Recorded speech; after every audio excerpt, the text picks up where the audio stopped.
Hi friends, வாங்க தக்காளி ரசம் வைக்கலாம். கொஞ்சம் புளி, 3 தக்காளி, கருவேப்பிலை, 2 பச்சை மிளகாய், கொஞ்சம் மஞ்சத்தூள், கொஞ்சம் மிளகாய்த்தூள், கொஞ்சமாக தனியாத்தூள், கல்லுப்பு, கொத்தமல்லி எல்லாத்தையும் சேர்த்து நல்லா கரைச்சி எடுத்துக்கலாம்.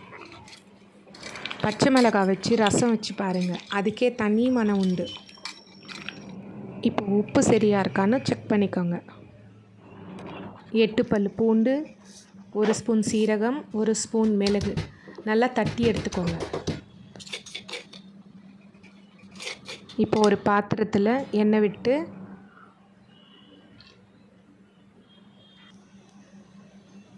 கடுகு,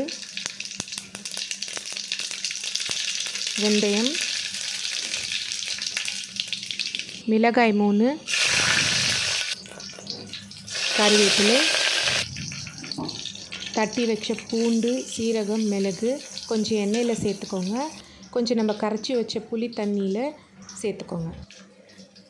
எண்ணெயில் சேர்க்குறதுக்கு ஒரு மனம் உண்டு, பச்சையை நம்ம தண்ணியில் சேர்த்ததுக்கு ஒரு மனம் உண்டு. ரெண்டும் சேர்ந்தால் சூப்பராக இருக்கும். நெக்ஸ்ட் இதை நல்லா பொரித்து கொஞ்சமாக மஞ்சத்தூள் சேர்த்து அதையும் நல்லா பொரிச்சிங்கன்னா ஒரு நல்ல கலர் கொடுக்கும். நெக்ஸ்ட்டு நம்ம கரைச்சி வச்ச ரசத்தை சேர்த்துருங்க.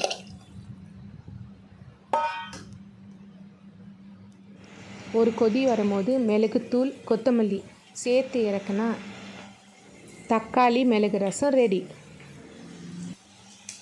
மணக்க சமைச்சு மனசார பரிமாறி ருசித்து ரசித்து சாப்பிடலாம் வாங்க.